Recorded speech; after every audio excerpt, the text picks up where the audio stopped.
Hello guys, welcome back to my channel. So guys, आज मैं आपके लिए लेके आया हूँ My Girlfriend Is an Alien के सीजन 2 के एपिसोड 20 के एक्सप्लेनेशन। अगर आपने इससे पहले के एपिसोड नहीं देखे तो आप उन्हें हमारे चैनल पे जाके देख सकते हैं, और साथ ही मैं उन वीडियो के लिंक नीचे डिस्क्रिप्शन में भी दे दूंगा, तो आप उन्हें भी चेकआउट कर सकते हैं। और मैं आपको रैंडम सीन हटाकर मेन स्टोरी के हिसाब से एक्सप्लेन करूंगा।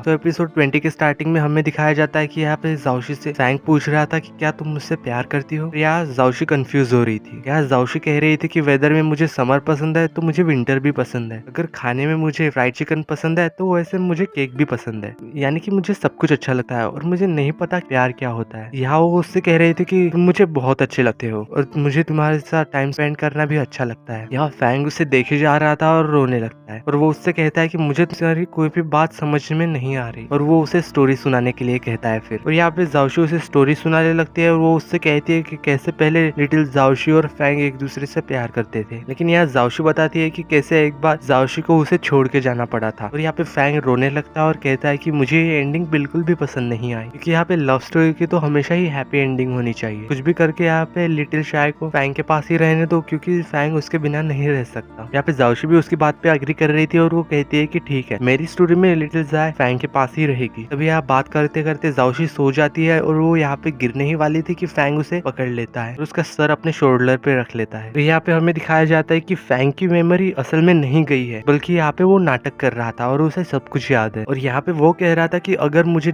जिंदगी भर नाटक करना पड़े मेमोरी लॉस का तुम्हें मेरे साथ रखने के लिए, तो मैं जरूर करूंगा, क्योंकि मैं तुम्हें अपने से दूर जाते हुए नहीं देख पाऊंगा। फिर नेक्स्ट मॉर्निंग हमें दिखाया जाता है कि जब जाओशी सो के उठती है तो वो देखती है कि फैंग उसके बगल में सो रहा था, और ये देख के वो खुश हो रही थी। और यहाँ पे वो सोच रही थी कि जल्दी से जल्दी फैंग की मेमोरी वापस आ जाएगी तो कितना अच्छा होगा। फिर यहाँ पे तभी उसे जियांग का मैसेज आ जाता है, जो कि उसे मिलने के लिए बुला रहा था, इसलिए वो भी वहां से चली जाती है। नेक्स्ट सीन में हमें दिखाया जाता है कि यहाँ पे जाओ और उसकी स्टेप मॉम बात कर रहे थे। यहाँ पे उसकी सिस्टर उसे बता रही थी कि उसके प्राइवेट इन्वेस्टिगेशन ने उसे बताया है कि उसे कोई साइकोलॉजिकल प्रॉब्लम है और उसका इलाज वो यूएसए से करवा रहा है, और जिसकी जानकारी लेने के लिए वो स्पेशली यूएसए आई है। यहाँ कैंग भी खुश हो रहा, वो कहती है कि जैसे ही हमें इस बारे में पता चलेगा हम उसे कंपनी के सामने रिवील कर देंगे। और वैसे भी फ्यूचर ग्रुप किसी भी मेंटल पर्सन को अपना सीईओ नहीं बनाएगा, जिससे दोनों ही यहाँ पे खुश हो रहे थे। तो यहाँ पे नेक्स्ट सीन में हमें दिखाया जाता है कि फैंग और वो लड़का बात कर रहे थे, और यहाँ पे जाओशी उसे बता रही थी कि कभी कभी मुझे लगता है कि फैंग की मेमोरी रियल में चली गई है, और कभी कभी ऐसा लगता है कि उसकी मेमोरी नहीं गई है, वो बस नाटक कर रहा है। यहाँ पे वो लड़का कह रहा था कि अगर तुम्हें ऐसा लग रहा है तो मैं अपने पावर का यूज करके ये पता लगा सकता हूँ कि वो नाटक कर रहा है या नहीं। यहाँ पे जाओशी कह रहे थे कि नहीं, तुम ऐसा मत करना, अगर तुमने अपनी पावर उसकी ब्रेन पे यूज की तो उसका नर्वस सिस्टम हमेशा के लिए डैमेज भी हो सकता है, और वैसे भी ये हमारे प्लेनेट के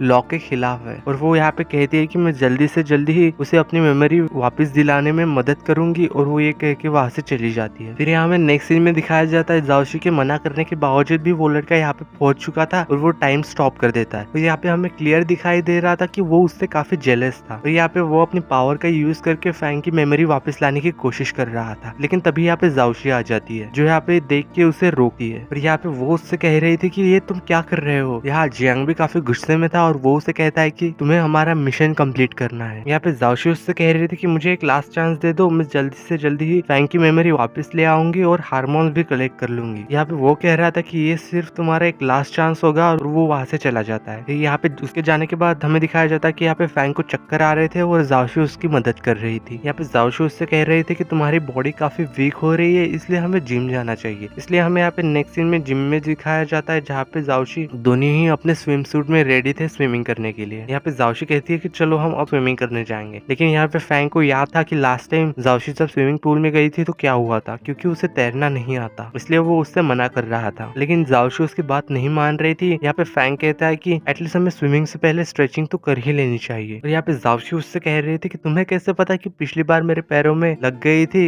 इसलिए तुम मुझे स्ट्रेचिंग करने के लिए कह रहे हो। यहाँ फैंग उससे कह रहा था कि ये तो यूनिवर्सल फैक्ट है, क्योंकि हमें हमेशा ही स्विमिंग से पहले स्ट्रेचिंग करनी चाहिए। लेकिन यहाँ पे जाओशी उसके एक भी सुने बिना पानी के अंदर चली जाती है। यहाँ पे फैंग पानी में चारों तरफ देख रहा था, लेकिन उसे यहाँ पे पानी के अंदर कोई भी मूवमेंट दिखाई नहीं दे रही थी, और ना ही जाओशी। और यहाँ पे भी वो बहुत ज्यादा घबरा जाता है और वो भी पानी के अंदर कूद जाता है। और वो यहाँ पे देखता है कि जाओशी पानी के अंदर बेहोश है, और वो उसे बचा के बाहर ले आता है। यहाँ पे वो देख रहा था कि उसकी सांसें बिल्कुल भी नहीं चल रही और वो यहाँ पे उसे सीपीआर दे रहा था और उसके मुंह में हवा ब्लो करता है। जैसे तैसे करके यहाँ पे जाओशी के मुंह से पानी बाहर आ जाता है और उसे होश आ जाता है। और यहाँ पे वो कह रही थी कि काश तुम्हें याद होता कि मैं कौन हूँ, और तुम्हें मैं याद नहीं हूँ, इसलिए इस चीज का मुझे काफी ज्यादा बुरा लग रहा है। और यहाँ पे फैंग उससे कहता है कि मुझे सब कुछ याद है। ये बात सुन के यहाँ पे जाओशी गुस्सा हो जाती है और अचानक से खड़ी होकर कहती है कि मुझे पहले से ही पता था कि तुम नाटक कर रहे हो। और यहाँ से जाओशी जब जाने लगती है तो फैंग उसे रोके यहाँ पे किस कर लेता है और यहाँ पे जाओशी शॉक हो गई थी। यहाँ पे फैंग उससे कह रहा था कि मैं तुम्हें खुद से दूर नहीं जाने दे सकता हूँ, और जब मैंने तुम्हारी वो फेयरवेल वाली लिस्ट देखी और मेरे पास फिर कोई भी रास्ता नहीं बचा तुम्हें अपने पास रखने के लिए। यहाँ पे जाओशी उससे कह रही थी कि वो तो बस मैंने एक इंटरनेट पे गेम देखा था जिसमें सभी लोग अपने दोस्त को फेयरवेल गिफ्ट देते हैं और उनका रिएक्शन देखते हैं। यहाँ पे फैंग उससे कह रहा था कि जो भी है, अगर तुम कभी भी मुझसे दूर गई तो मुझे बिल्कुल भी अच्छा नहीं लगेगा। पर यहाँ पे फिर भी जाओशी काफी गुस्से में थी क्योंकि उसने कल से उसके साथ काफी अजीब सा बिहेव किया था और उसे काफी बुरा लग रहा था कि वो उसे भूल गया है। और इस बात से जाओशी गुस्सा थी, लेकिन यहाँ पे फैंग उसे हक कर लेता है और यहाँ पे वो फिर से खुश हो जाती है। फिर नेक्स्ट सीन में हमें यहाँ पे दिखाया जाता है कि जाओशी और फैंग एक साथ बैठे हुए थे और यहाँ पे जाओशी फैंग से उनके एक रिलेशनशिप की रूल की लिस्ट बनवा रही थी, जिसमें से पहला रूल था कि फैंग कभी भी जाओशी से झूठ नहीं बोलेगा और सेकंड रूल था कि फैंग कभी भी मेमोरी लॉस का बहाना नहीं करेगा। यहाँ पे जाओशी कह रही थी कि अगर तुम भी इसमें कुछ ऐड करवाना चाहते हो तो कर लो। यहाँ पे वो लिख रहा था कि जाओशी कभी भी बिना बताए फैंग को कहीं भी नहीं जाएगी। तभी यहाँ पे उसे उसका सेक्रेटरी का कॉल आता है और वो उसे बताता है कि जाओ को पता चल चुका है कि तुम्हें एक मेमोरी लॉस की बीमारी है। यहाँ पे जाओशी कंफ्यूज हो रही थी। तभी यहाँ पे उसे भी रियलाइज होता है कि फैंग के साथ जाओशी भी है और यहाँ पे उसे भी अब ये बात पता चल चुकी है। यहाँ पे फोन पे बात होने के बाद यहाँ पे फैंग जाओशी से बताता है कि जब भी बारिश होती है तब भी मैं सभी वुमेन्स को भूल जाता हूँ, लेकिन कुछ बात तो है कि मैं तुम्हें कभी नहीं भूल पाया और तुम मुझे हमेशा याद रहती हो। यहाँ पे जाओशी उसकी बातें सुन रही थी। फैंग उससे कहता है कि अगर मैं कभी मेमोरी लॉस की वजह से तुम्हें भूल जाऊँ फिर भी तुम मुझे छोड़ के नहीं जाना, क्योंकि मैं तुम्हारे बिना नहीं रह पाऊंगा। यहाँ पे जाओशी उसे देख रही थी और वो काफी अपसेट लग रही थी, इसलिए वो उसके हाथ से डायरी लेती है और उसमें लिखे है कि जाओशी कभी भी फैंग को छोड़ के नहीं जाएगी। यहाँ पे दोनों ही काफी खुश थे। फिर नेक्स्ट सीन में हमें यहाँ पे दिखाया जाता है कि जाओशी घर जाती है और वो मिस चाय से पूछती है कि प्यार क्या होता है। यहाँ पे मिस चाय उसे बता रही थी कि किसी पर्सन के साथ रहना, उससे बातें करना और उस पर्सन की सारी बातें अच्छे लगना, यही सब तो प्यार होता है, और तुम्हें तो फैंग से बहुत ज्यादा प्यार है, ये तुम्हें देख के ही कोई भी बता सकता है। और यहाँ पे जाओशी काफी ज्यादा खुश हो रही थी। यहाँ पे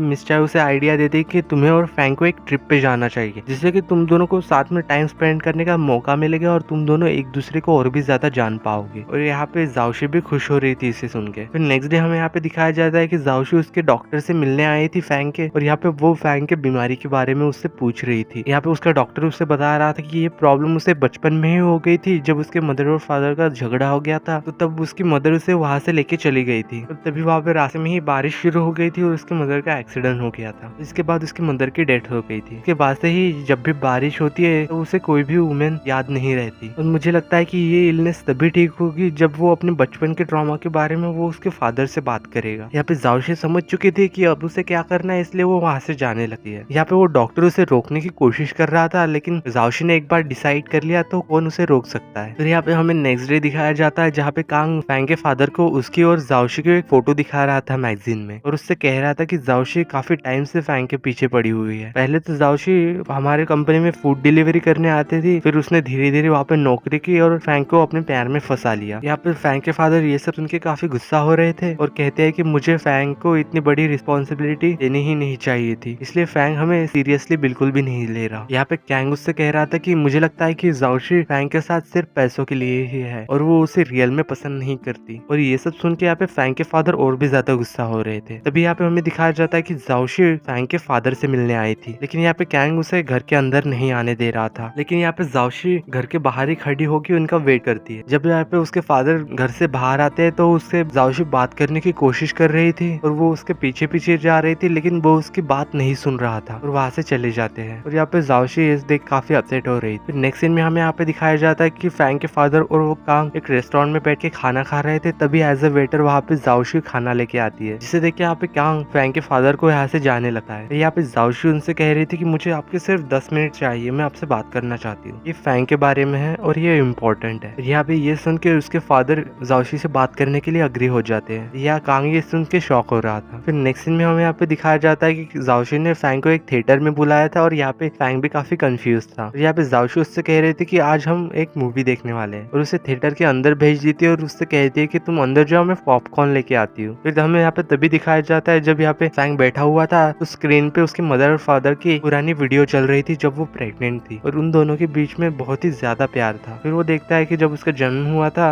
भी उसके मदर और फादर काफी प्यार करते थे एक दूसरे से। और यहाँ पे ये सब देख के फैंग रोने लग रहा था और तभी यहाँ पे जाओशी अंदर आती है और उसे चुप करवाती है और यहाँ पे वो उससे कहती है कि तुम्हारी मदर हमेशा यही चाहती थी कि तुम हमेशा ही खुशी खुशी अपनी लाइफ जियो, ना कि इस तरह अपसेट होके और दूसरों से अलग रह के। यहाँ पे फैंग उसे थैंक्स कह रहा था उसके लिए इतना सब करने के लिए। यहाँ पे जाओशी उससे कहती है कि इन सब का क्रेडिट मुझे नहीं बल्कि तुम्हारे फादर को मिलना चाहिए, उन्होंने ही मुझे ये वीडियोस लाके दिए। और तभी यहाँ पे उसके फादर वहाँ पे आते हैं। यहाँ पे वो उनसे कह रहे थे कि तुमने इतनी बड़ी बात मुझसे क्यों छुपाई, तुम्हें इतनी बड़ी बीमारी है। यहाँ पे फैंग उनसे कह रहा था कि आपको क्या फर्क पड़ता है, वैसे भी मैं कौन सी आपकी फैमिली का पार्ट हूँ, और वैसे भी जैसे ही आपको वाइफ को मुझे पता चलेगा कि मुझे ये प्रॉब्लम है तो वो मुझे कंपनी से निकाल देगी। और यहाँ पे वो काफी गुस्सा हो गया था और वो वहाँ से जाने लगता है। और यहाँ पे जाओशी उसे रोकने की कोशिश कर रही थी और यहाँ पे फैंग उनसे कह रहा था कि मेरी मॉम जिंदा होती अगर आपने उन पे चीट नहीं किया होता। ये सब कह के यहाँ पे फैंग जाने लगता है तो उसके फादर कहते हैं कि ये बात सच नहीं है, तुम्हें तो पूरी बात ही नहीं पता और तुम कुछ भी बोल रहे हो। और इसी सीन के साथ एपिसोड 20 की एंडिंग होती है। तो यही तक थी my Girlfriend Is an Alien के 20 एपिसोड के एक्सप्लेनेशन। इससे आगे क्या हुआ वो आपको नेक्स्ट एपिसोड में पता चलेगा। अगर आप चाहते हैं कि मैं इस सीजन के 21 एपिसोड के भी एक्सप्लेनेशन वीडियो बनाऊं तो आप मुझे कमेंट करके बता सकते हैं और साथ ही में किसी और ड्रामास के लिए सजेस्ट भी कर सकते हैं। तो यही तक था my Girlfriend Is an Alien के सीजन 2 के एपिसोड 20 के एक्सप्लेनेशन, एपिसोड 21 और ऐसे ही ड्रामास के एक्सप्लेनेशन वीडियोस के लिए आप हमारे चैनल इंकहार्ट को सब्सक्राइब कर सकते हैं। अगर वीडियो अच्छी लगी हो तो लाइक द वीडियो। तो चलिए मिलते हैं ऐसे ही किसी नई और इंटरेस्टिंग स्टोरीज के साथ, तब तक के लिए peace out and thanks for watching.